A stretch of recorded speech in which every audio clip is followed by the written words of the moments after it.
"Hey, what are you doing?" "Huh," exclaimed a neighbor rudely as I was coming home from work late at night.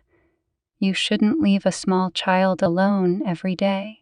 He was clearly furious, but I didn't understand the reason. "I don't have children. My name is Angelina, a 33-year-old physician. I'm married to Nicholas for 3 years. We met at a party. His persistence was boundless, and I soon succumbed to his enthusiasm. Nicholas was my rock, kind and considerate. We began living together as soon as we met, and he happily took over the household chores, especially valuable to me because of my unpredictable work schedule. A year passed, and each new day deepened my feelings for him. When he said, "I may give you a lot of trouble, but I want to be with you always. Please marry me," I had no doubts about the answer.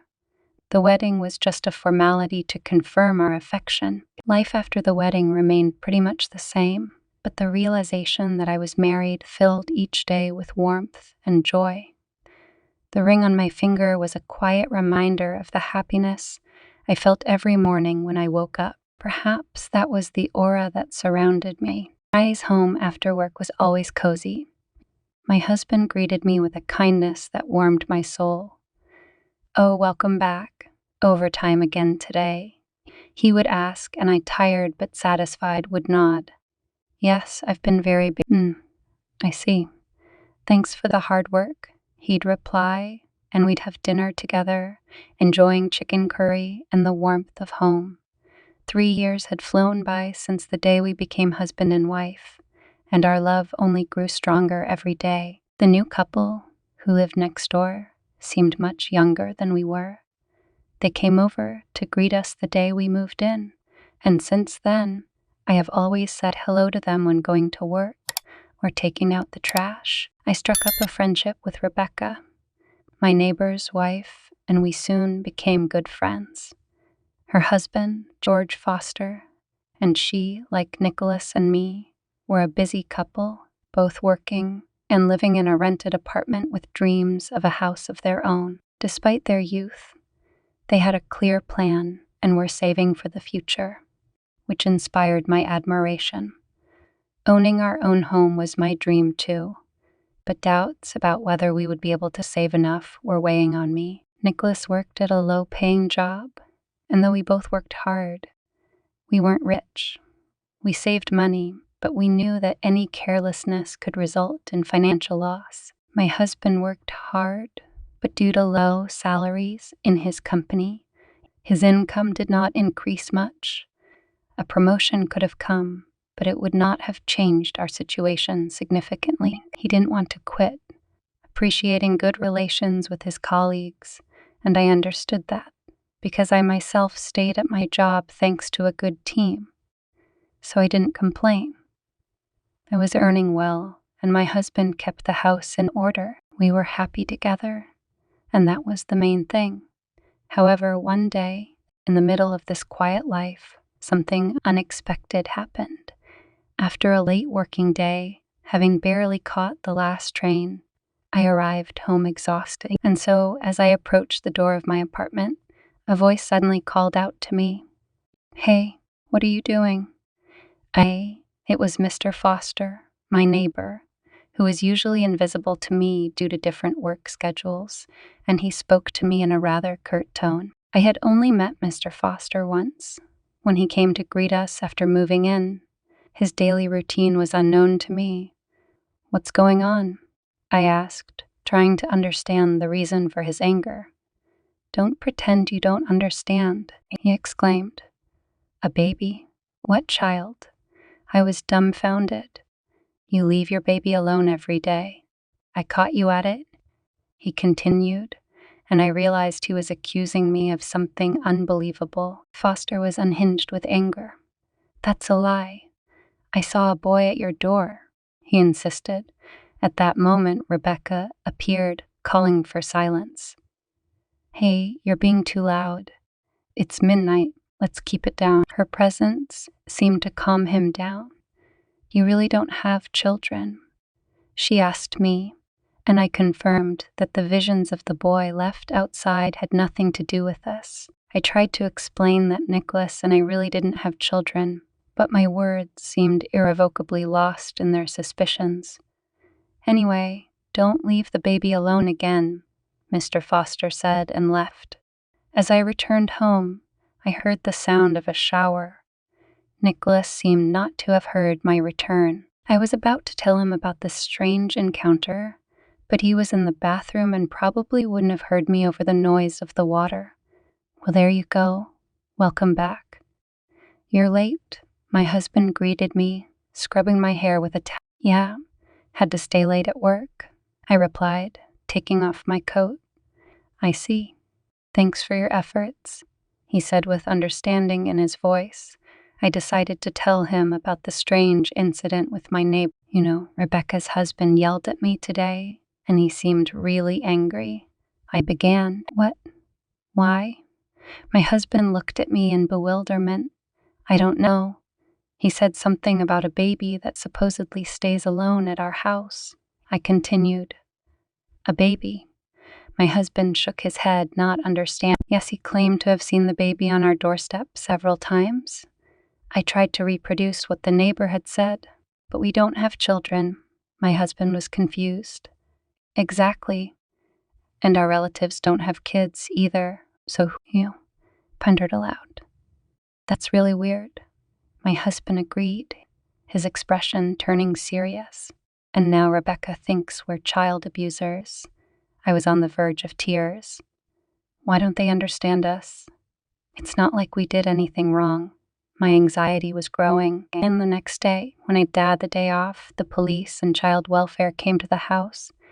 Mr. Foster had apparently filed a complaint against us. I explained the situation, but at first they took my words with disbelief. Eventually, though, they did believe that we didn't have children. The police came today, didn't they? The husband was stunned that it had gotten this far. "Why do we have to go through this?" I was on the verge of despair.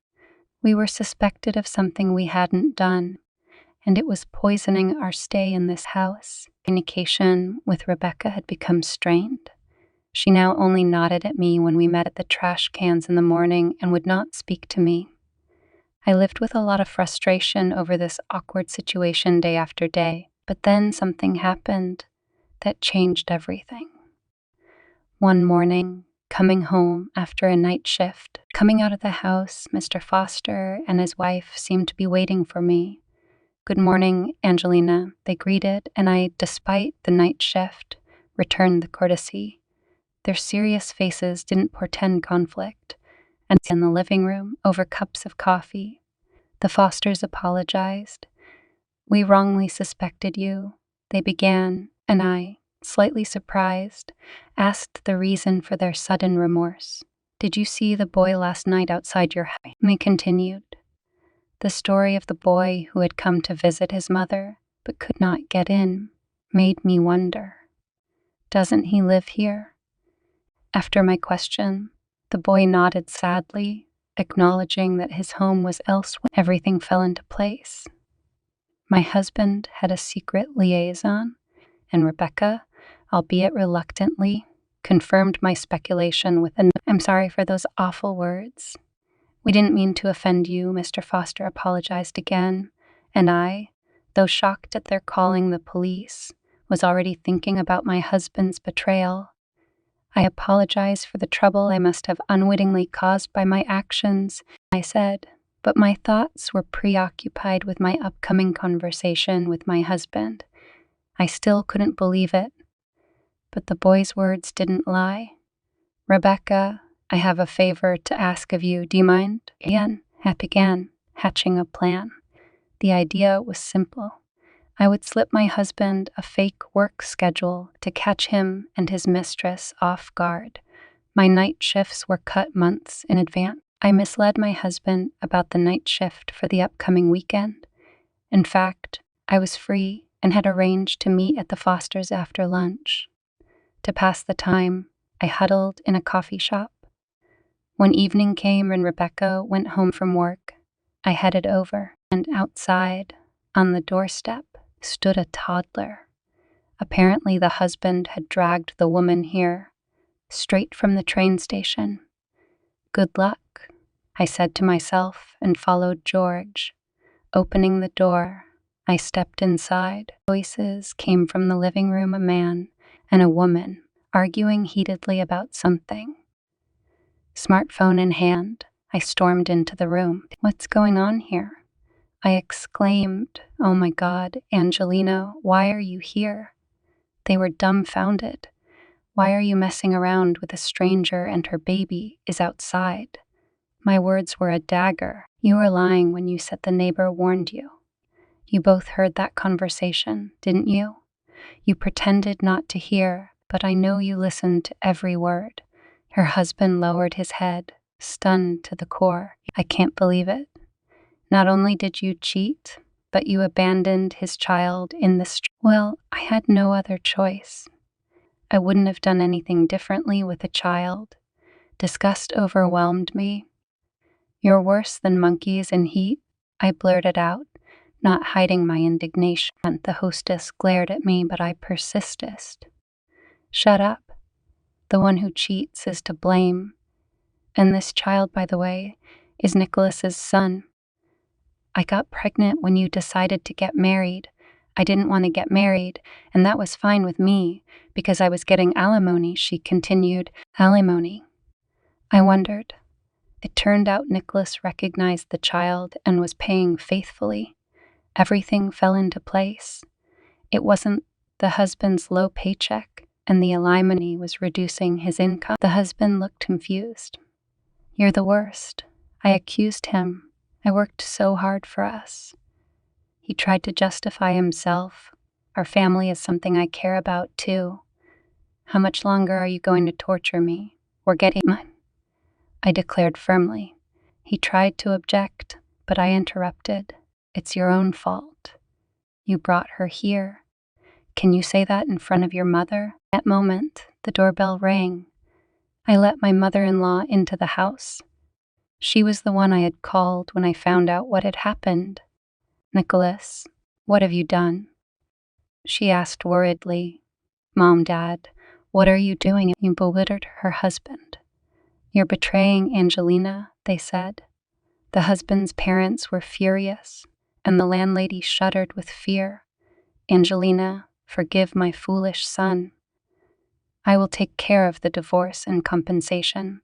The mother-in-law turned to me. The husband and his parents froze in suspense. "What are you doing?" I exclaimed. "Shut up. You're coming with us right now," my in-laws told my husband firmly, leading him away, preventing him from embarrassing me any further. At that moment, child welfare and the police arrived. It turns out that the Fosters had gone to the police on their husband's mistress, and now they were pointing her out to the arriving police officers. "What's going on here? Why do I need the police?" The confused mistress was taken to watching her pale face. I felt relieved.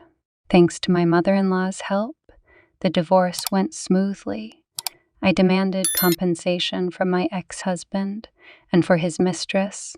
Everything indicated that their affair had been going on since we first started dating. They had met repeatedly, even when we were married. The shock of realizing that I had married such a man was immense, but I was thankful to fate that I ended the relationship before I got pregnant. A child from such a father would have been miserable. The boy who sat outside my house is now being raised by my in-laws. The mistress will never see her son again, and my ex-husband has lost the support of his parents. Because of all this history, he was even demoted at work with a pay cut. After my ex-husband was put in a difficult position because of his behavior that was unacceptable for someone in his position, especially since the president of the company valued family values, I had to start over. His alimony and compensation obligations on top of his low salary led him to a modest lifestyle. I, on the other hand, decided to move, as I didn't want to stay in an apartment filled with sad memories of betrayal. Now I live by myself in a cozy apartment and enjoy a quiet life. My relationship with the foster family continues to be wonderful. After 2 years, they built their home and began inviting me to cozy house parties where I met the man who became my new companion. He is Rebecca's supervisor and my age, and we get along great. He is respected among his subordinates and is known for his kindness and sensitivity. Although the future of our relationship is still uncertain, I am happy in his company and my life is going very well. I hope that this prosperity will continue.